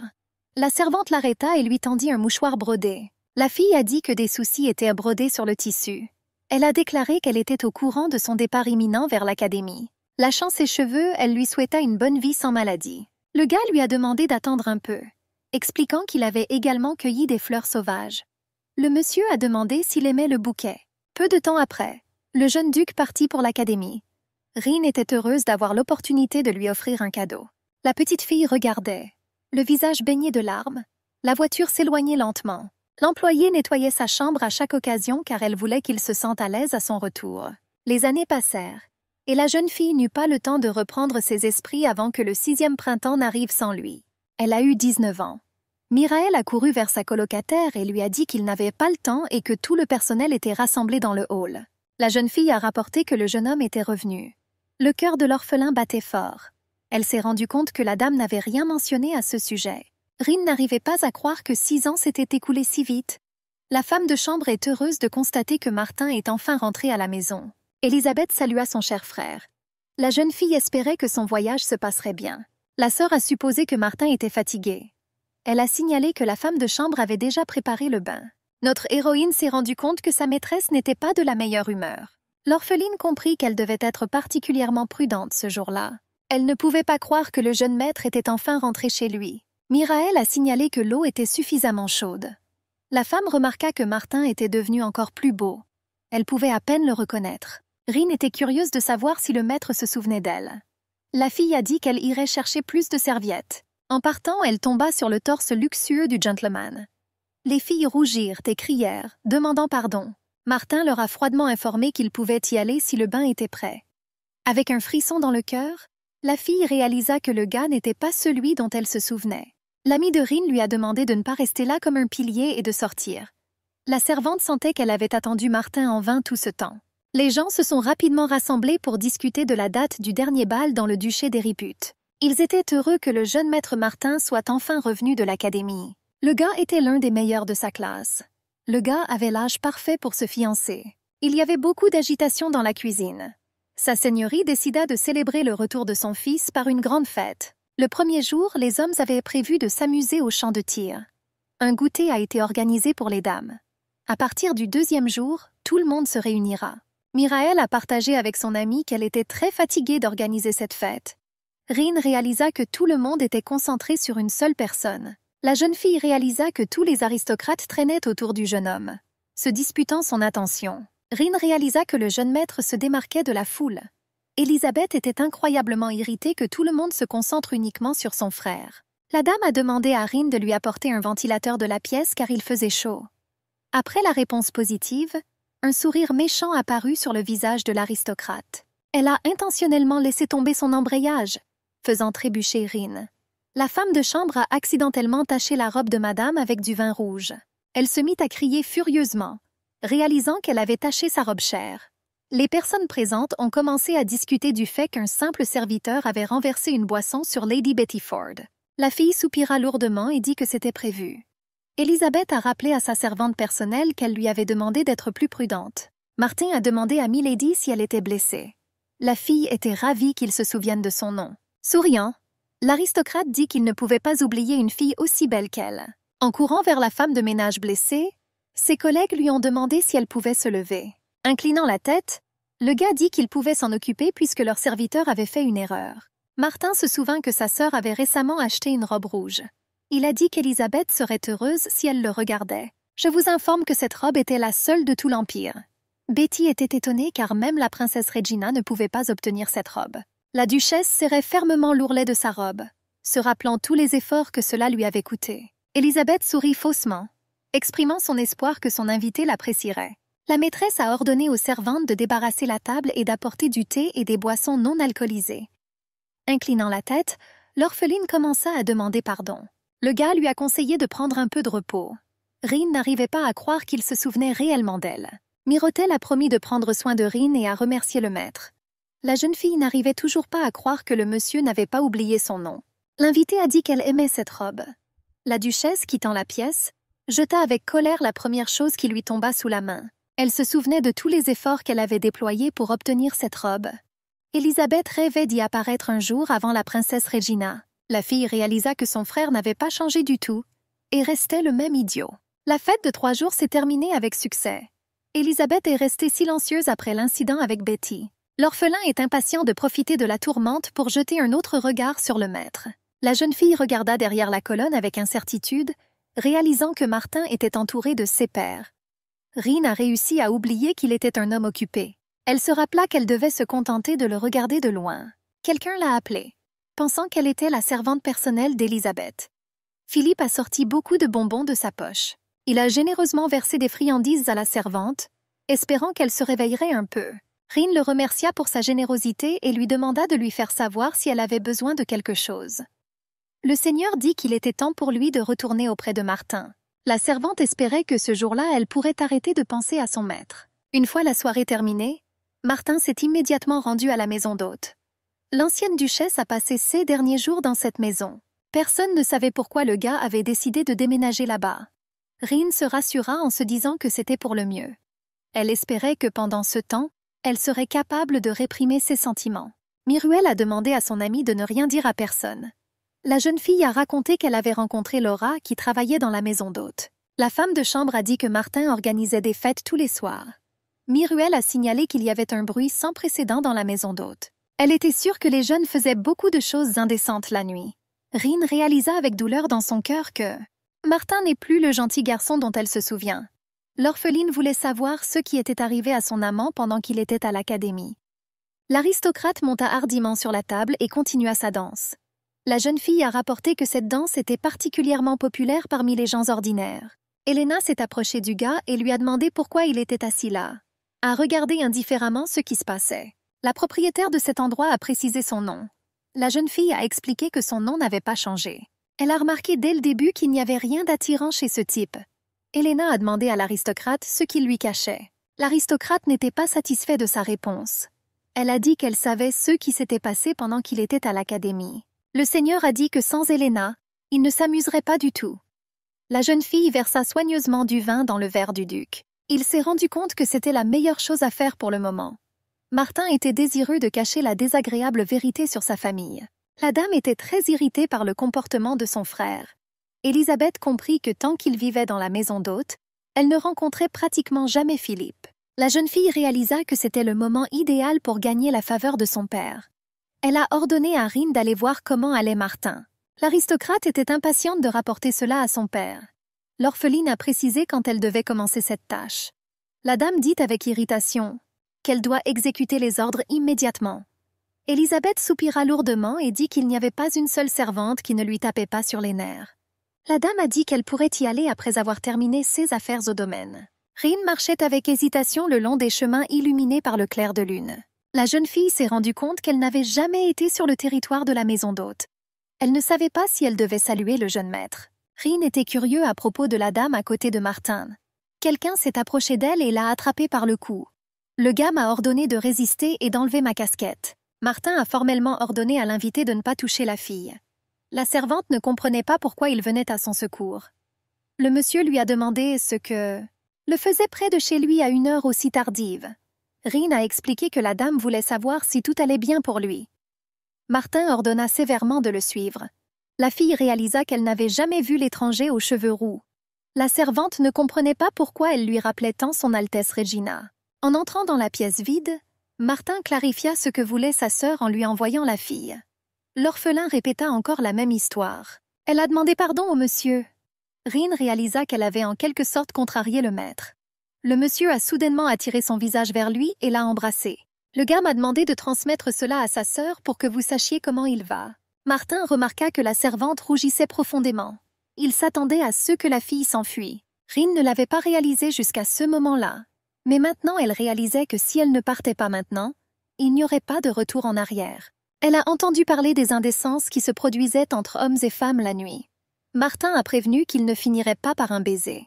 Le gars lui a demandé si elle était prête à traverser ça. L'orpheline réalisa qu'elle n'avait pas le droit de faire ça à son amant. La jeune fille savait que Martin était destiné à devenir le prochain duc, et elle restera à jamais une servante. L'orphelin se souvenait de tous les moments chaleureux associés au maître. Elle a toujours admiré le jeune homme de loin. Rin pensait à suivre son cœur. La servante comprit que c'était sa seule chance de passer la nuit dans les bras de l'homme qu'elle aimait. La fille a laissé tomber ses cheveux argentés et a dit qu'elle voulait rester. Elle a décidé de suivre son instinct. Martin a brutalement allongé la servante sur le lit et l'a mordue au cou. La fille gémissante a demandé pourquoi il l'avait mordue. Rin avait l'impression que son cœur était en feu. La fille essayait de se concentrer, mais sa tête tournait. Bientôt, les uniformes furent éparpillés sur le sol. Le gars ne comprenait pas pourquoi elle couvrait son visage. La femme de chambre a admis qu'elle n'avait jamais rien fait de tel auparavant. Ouvrant sa chemise, le duc supposa que le gars ne signifiait rien pour Rin. Martin a dévoilé son torse musclé et luxueux. La fille ne réalisait même pas que Martin avait un si beau corps. Elle réalisa que le maître l'utiliserait pour la soumettre à sa volonté. Le temps passé ensemble semblait léger. Elle essayait de s'accrocher à cette petite sensation de chaleur pour se réconforter. La fille était prête à prier pour le ressentir à nouveau. Les rayons du soleil perçaient, illuminant le visage de la servante. L'orphelin était épuisé par les événements de la nuit précédente. Miruel remarqua que son amie était pâle. La fille a supposé que la raison de sa pâleur était qu'elle se levait tôt. L'amie serra Rin fort dans ses bras, supposant qu'elle s'était levée tôt pour elle. La petite fille a dit que c'était le moins qu'elle puisse faire pour elle. La servante était contente que son voisin n'ait pas remarqué son absence. Rin ne pouvait s'empêcher de penser à ce qui s'était passé la nuit dernière. La fille comprit que cela suffisait. Elle voulait effacer ces événements de sa mémoire et continuer à vivre comme si de rien n'était. Élisabeth a demandé comment son frère avait mâché. Les domestiques pensaient que Martin allait bien. L'aristocrate serra la rose si fort que sa main fut coupée par les épines et commença à saigner. Rin réalisa qu'elle devait soigner la blessure de sa maîtresse. La fille a crié et lui a ordonné d'aller laver ses vêtements. L'orphelin était curieux de savoir comment sa seigneurie avait pris la nouvelle. Elle ne comprenait pas pourquoi la dame était en colère parce que son frère allait bien.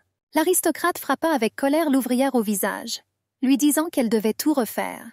Plus la douleur devenait intense, plus il était facile pour Rin de sortir de sa tête les événements de cette nuit-là. La fille avait l'impression que son corps brûlait. Martin s'approcha par derrière, la serra doucement autour de la taille et l'embrassa. Le maître a demandé à Rin d'être honnête avec elle-même. La fille s'est réveillée dans son propre lit, heureuse que son voisin soit profondément endormi. L'orpheline a suggéré qu'une promenade l'aiderait à se débarrasser de telles pensées. La fille était assise au bord de la fontaine et regardait le ciel étoilé. Elle se souvenait encore de cette nuit chaude. Soudain, de manière inattendue, elle entendit la voix du maître. Martin a dit qu'ils s'attendaient à la retrouver ensemble. La femme de chambre a demandé ce qui avait amené le gars à cet endroit à un moment pareil. Le duc la pressa contre un arbre et lui demanda comment elle osait partir sans dire un mot. L'aristocrate lui rappela qu'elle avait gémi dans ses bras la nuit précédente. Rin a dit qu'elle était une travailleuse et qu'elle devait accomplir ses tâches quotidiennes. Le garçon se souvint de la lettre que sa mère avait écrite. La femme a suggéré dans sa lettre de suicide que son mari savait déjà tout. Élisabeth n'était pas la fille du duc. Maman a demandé à Martin de s'assurer qu'Élisabeth reste une noble dame pour le reste de ses jours. La duchesse a demandé à hériter du titre le plus rapidement possible pour protéger la jeune fille. Le garçon réalisa que si son père découvrait la vérité, il se débarrasserait de sa sœur avant de devenir un duc à part entière. Il avait peur que les mauvaises langues ne se taisent pas. Martin a demandé à la femme de chambre de venir à la maison d'hôte tous les soirs. Le gars a demandé à faire ça jusqu'à ce qu'il se lasse de la présence de la fille. Le duc savait qu'il devait créer un gros scandale. Le gars avait prévu de jouer un complot parfait. La servante tombe amoureuse de son maître. Le couple prend soin l'un de l'autre, réalisant que leur amour ne portera pas de fruits. La femme a battu furieusement la fille qui a osé séduire son fils. La dame était furieuse que tout le monde se soit écarté comme s'il ne l'avait pas entendu. Des larmes coulaient lentement sur le visage de l'aristocrate. Sa mère ordonna que la séductrice soit jetée en prison. L'héroïne était enfermée dans un cachot humide. Martin ne comprenait pas pourquoi il s'était lancé dans ce roman maintenant. Le gars a réalisé qu'il voyait son avenir en lui. Le monsieur a informé Rin qu'il ne lui avait rien demandé. La servante réalisa qu'il ne restait plus une goutte du caractère de ce gentil garçon chez le maître. La fille comprit qu'il parlait toujours d'une voix douce. Elle ressentait de la froideur et de l'insincérité. Le monsieur a admis qu'il était intéressé par elle. Rin ne pouvait pas croire qu'il voyait de l'amour en elle. L'aristocrate expliqua qu'il s'intéressait à elle uniquement en tant que nouveau jouet. Le cœur de la jeune fille sembla éclater dans sa poitrine, ne produisant qu'un bruit sourd. Elle ne comprenait pas pourquoi elle avait espéré cela. L'orphelin s'est rendu compte qu'il ne la voyait comme rien de plus qu'un jouet pratique. La servante savait que Martin ne s'intéressait qu'à son corps, qui lui procurait du plaisir. La fille a dit que tu ne pourrais pas venir à la maison d'hôte tous les soirs parce que tu vivais avec une autre femme de chambre. Martin lui a demandé si c'était la seule chose qui l'inquiétait. Le gars a supposé qu'il avait juste besoin de résoudre ce problème. Le jeune homme a promis de s'en occuper lui-même. L'aristocrate lui demanda de ne pas oublier qu'elle devait venir dans sa chambre tous les soirs. Les ouvriers se sont rendus compte que la journée de travail était enfin terminée. Chacune des filles avait hâte d'être au week-end suivant. Rin était content que la journée se soit passée sans problème. Elle a félicité sa collègue pour son excellent travail. La fille ne savait pas comment entrer dans la maison d'hôte sans faire trop de bruit. Rin a suggéré à son amie d'aller chercher quelque chose à manger. L'aînée dit à l'orpheline qu'elle devait rassembler ses affaires. La femme a assuré avoir reçu l'ordre de la transférer dans une maison d'hôte. Rin était curieuse de savoir pourquoi ils voulaient la transférer là-bas. L'ouvrier murmura à l'oreille de la jeune fille que Martin avait ordonné que cela soit fait. La femme de chambre en chef ne comprenait pas pourquoi elle faisait ça puisque Rin appartenait à la maîtresse. La femme a supposé que la travailleuse elle-même connaissait la raison. L'ouvrier a demandé si la jeune fille connaissait la vérité et la raison de cela. L'orpheline a assuré qu'elle n'avait aucune idée de ce qui se passait. La jeune fille s'est rendue compte que ce ne serait pas facile pour elle si les rumeurs se répandaient. Toutes les servantes étaient impatientes de discuter de cet événement. Rin était curieuse de savoir si elle pouvait retourner dans la chambre qu'elle partageait avec son amie. Elle sentit de nombreux regards méprisants sur elle et voulut s'enfuir. La jeune orpheline frappa avec hésitation à la porte de la chambre du maître. Réalisant qu'elle n'avait pas d'autre choix, elle savait ce qui l'attendait au-delà du seuil de cette pièce. La fille ressentit un sentiment étrange en pensant à cela. Le monsieur a admis qu'il avait déjà prévu de la suivre. Ses paroles semblaient sincères. Rin comprit qu'après son contact, ses soucis disparaîtraient. Cet amour était un poison auquel elle ne pouvait résister. L'un des ouvriers a annoncé à Elisabeth une nouvelle fraîche. La fille a demandé à nouveau. Après avoir écouté les détails, la dame a dit qu'elle devrait faire quelque chose. Les rayons du soleil réveillèrent Rin et elle se leva, regardant autour d'elle dans sa nouvelle chambre. Après une nuit orageuse, la fille se sentait fatiguée. Plusieurs semaines se sont écoulées depuis le premier incident de ce type. Avant cela, l'orpheline ne pouvait même pas rêver qu'elle passerait la nuit dans les bras d'un jeune maître. Elle voulait demander de l'aide au lieu de retourner à la maison d'hôte. La fille ne savait pas comment Martin réagirait à quelque chose comme ça. La femme de chambre s'est rendue compte que c'était consensuel. Elle avait peur que les gens la jugent pour ses motivations égoïstes. Rin réalisa que l'aristocrate lui avait donné l'attention et l'amour dont elle avait tant besoin. La fille ne ressentait que du vide. Elle ne pouvait pas accepter la dure et froide vérité. Rin réalisa qu'elle était l'objet de ses désirs. La servante comprit que les gens de sa position ne devaient pas convoiter leur maître. Les ouvriers ont discuté de la délicieuse nourriture que Martin leur avait laissée. Il y avait des tartes et de la viande sur la table. L'un des ouvriers a aspergé Rin avec un verre d'eau froide. La servante a prétendu que c'était arrivé par accident. La brune supposa que Rin était la fille qui avait séduit le jeune maître. La servante a suggéré que la séductrice utilisait ses cheveux argentés à son avantage. La jeune fille a admis qu'elle détestait ceux qui pouvaient tout obtenir grâce à un beau visage. La femme de chambre principale a demandé ce que faisait son subordonné. La femme a rappelé que l'intimidation est interdite parmi le personnel. La brune a déclaré que ses actions étaient justifiées. Rin a remarqué que depuis qu'elle avait été transférée, les autres essayaient ruiner sa vie. La fille réalisa que même Miraël l'évitait. Et je la comprenais parfaitement. L'orpheline a réalisé que les actions de son amie étaient justifiées. Alors que l'intimidation s'intensifiait, les pensées de Rin commencèrent à vagabonder. Elle comprit que cela était inacceptable, mais elle commença à compter sur la protection du jeune maître. La jeune fille avait peur de ce que madame lui ferait quand la vérité éclaterait. La servante avait peur que tout ne se termine pas simplement par son renvoi. Rin savait qu'elle ne devait se faire prendre sous aucun prétexte. La femme fit le tour de la cour et appela le jeune milord. Elle lui toucha légèrement l'épaule, mais le garçon dit que ça lui faisait mal. La duchesse a rapporté qu'elle avait été prise de panique alors qu'elle le cherchait. Elle a suggéré de retourner au domaine. Mais elle remarqua du sang sur ses paumes et supposa que c'était à cause des épines acérées des roses. La femme a dit que cela lui faisait mal de voir ses blessures. En ouvrant les yeux, le gars réalisa que ce n'était qu'un rêve. Martin se souvint que son Altesse ne lui était pas apparue dans ses rêves depuis longtemps.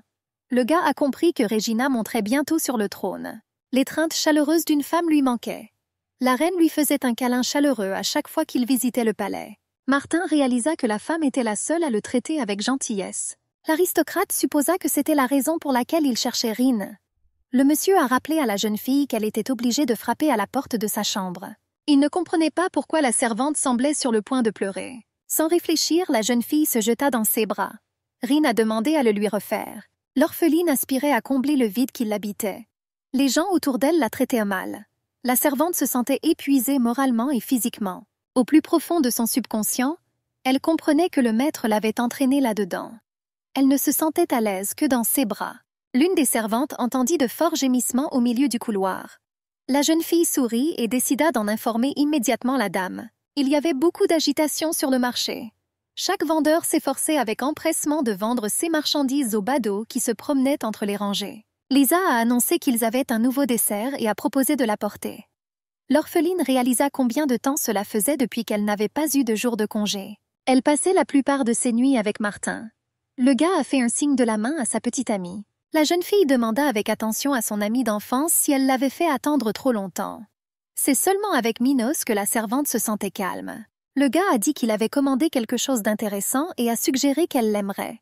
Minos partait constamment en mer et ne revenait que quelques fois par an. Elle était heureuse d'avoir l'opportunité de le rencontrer. Une amie lui a tendu un plateau avec plein de bonbons. Il a partagé la bonne nouvelle qu'il travaillerait sur Terre pendant un certain temps. Minos a suggéré que le lendemain, ils aillent dans un autre restaurant. Le gars a remarqué que sa petite amie avait l'air plus pâle que d'habitude. L'ouvrier en colère a demandé à Rin si quelqu'un l'avait offensé. Un ami a suggéré que la femme de ménage avait des problèmes avec son petit ami. L'orpheline s'est rendue compte que son ami avait eu une merveilleuse induction. Le gars a dit que tous les hommes étaient des animaux. L'ouvrier lui a conseillé de tomber amoureuse uniquement des hommes qui sont prêts à lui jurer leur amour. Minos a remarqué que son ami avait un excellent appétit ces derniers temps. Le gars a dit que c'était bien parce que plus elle mangeait, meilleure était sa santé. Rin réalisa que son amie était la seule à la bien traiter. Il m'a demandé de lui dire si quelqu'un faisait du mal à la fille. Il semblait à la servante qu'une éternité s'était écoulée depuis la dernière fois où quelqu'un s'était inquiété d'elle. La balle a sifflé et brisé le verre en plusieurs petits morceaux. Les garçons étaient étonnés par les capacités de Monseigneur. Le futur duc possédait des compétences de tir inégalées. En touchant la poitrine de Rin, le gars a demandé qui avait laissé cette échymose. La jeune fille a assuré qu'elle avait simplement fait une erreur en travaillant. Martin était distrait par ses pensées et ratait quelque chose. Le gars a supposé que l'échymose sur la poitrine de sa partenaire avait été laissée par sa sœur. L'aristocrate se souvint qu'Élisabeth était devenue moins colérique ces derniers temps.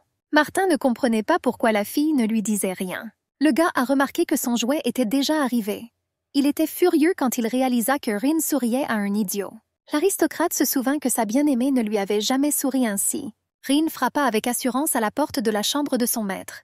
Il a demandé sévèrement à entrer. La fille, comme toujours, tendit ses mains vers son torse. Martin arrêta son jouet et l'invita à s'asseoir à la table. Le gars a invité la femme de chambre à dîner ensemble. Rin se sentait étrange d'être assise à la même table que son amant. Elle a l'habitude de partager uniquement avec un homme au lit. L'aristocrate lui demanda pourquoi elle ne mangeait pas et suggéra que la viande était dure. Il a proposé son aide à la femme de chambre avec attention. Rome a assuré qu'elle était pleine. Le gars a demandé à sa bien-aimée ce qu'elle faisait pendant son jour de congé. L'orpheline a rapporté qu'elle avait déjeuné ce jour-là avec un ami d'enfance. Le jeune homme lui a demandé d'essayer au moins un peu. Et il lui a assuré qu'elle ne trouverait pas une telle nourriture dans les restaurants de la ville. Il était curieux de savoir si la fille lui sourirait de la même manière que par le passé. L'orpheline, baissant les yeux, dit qu'elle voulait retourner dans sa chambre. Martin lui tendit soigneusement un morceau de viande. Il se leva brusquement de sa chaise et annonça qu'il avait changé d'avis. Le gars a ordonné à la femme de chambre de se déshabiller et de monter sur le lit. L'aristocrate réalisa que ce n'était pas ce à quoi il aspirait. Le jeune maître supposa que la servante était fatiguée. Le gars se souvenait de leur première rencontre. Élisabeth a demandé une femme de chambre personnelle comme si elle était un jouet. Père a froidement informé qu'il demanderait à Marvin de s'en occuper. L'homme a demandé à sa fille pourquoi elle avait besoin de ça. La jeune femme a dit qu'elle avait besoin d'une fille qui serait punie à sa place. Milady comprit que sa servante personnelle pourrait recevoir la punition à sa place. Elisabeth était une égoïste cruelle. Après un certain temps, Rin est apparue au domaine pour la première fois. Lorsque le garçon se détendait dans le jardin et écoutait des voix lointaines, il espérait qu'elle se tairait. L'aristocrate avait besoin de temps pour se reposer seul.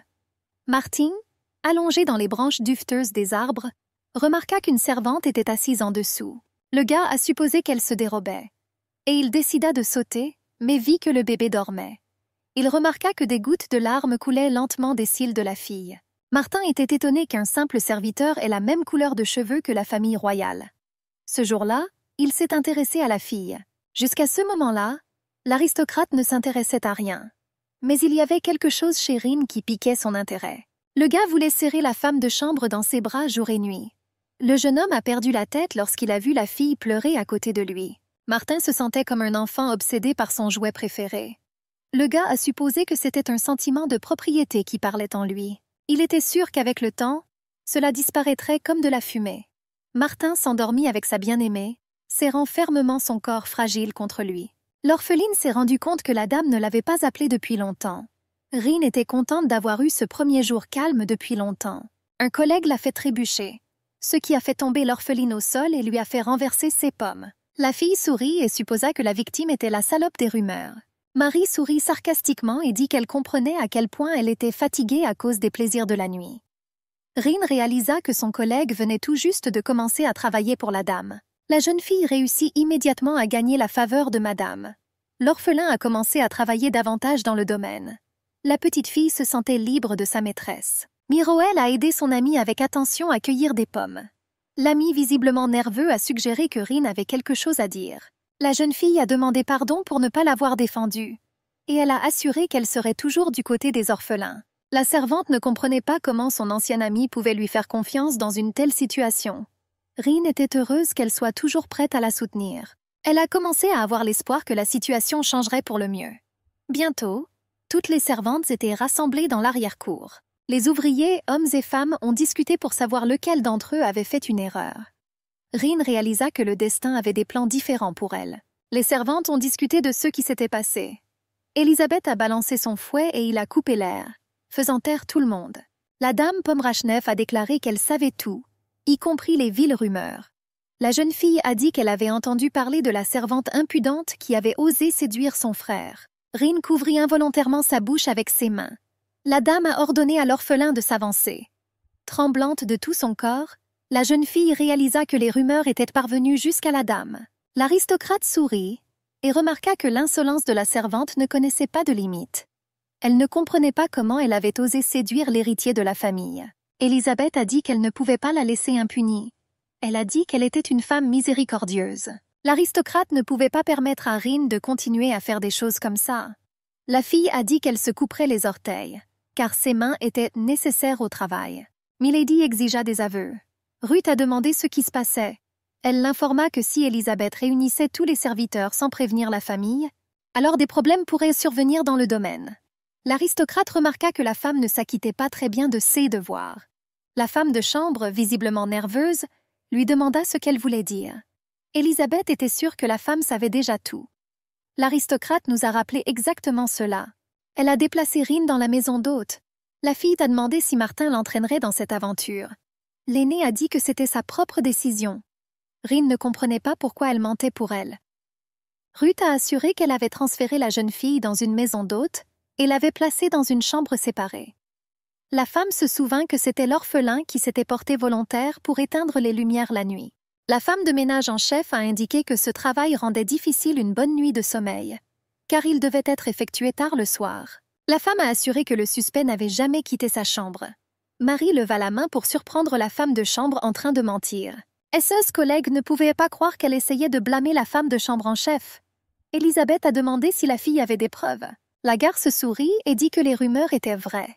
Marie a assuré qu'elle avait tout vu de ses propres yeux. Le témoin a déclaré que Rin était entrée dans la chambre du jeune maître. L'aristocrate sourit et ordonna que la séductrice soit attachée à un arbre. La femme de chambre en chef a crié et leur a demandé d'arrêter. La fille était furieuse lorsqu'elle réalisa que quelqu'un osait contredire son ordre. Ruth a demandé à la fille ce qu'elle faisait dans la maison d'hôte au milieu de la nuit. Le patron a jeté le paquet par terre. Le paquet tomba sur l'herbe avec un grand bruit métallique. La femme a signalé que les domestiques de la maison d'hôte ont commencé à perdre des bijoux. Ruth a déclaré les avoir trouvés en possession d'un témoin. La femme de chambre en chef a supposé qu'elle calomniait pour pouvoir échapper au vol. Élisabeth était furieuse que son assistante ait commis une telle erreur. Se retournant, Milady lui demanda comment elle osait lui mentir. Rine ne comprenait pas pourquoi la femme de chambre en chef se risquait pour la sauver. Après l'incident, Maria a été expulsée du domaine. Les ouvriers ont commencé à s'excuser auprès de l'orphelin pour avoir cru aux rumeurs. Soudain, la fille a vomi sur le sol. L'orpheline était étonnée de se sentir nauséeuse depuis un certain temps déjà.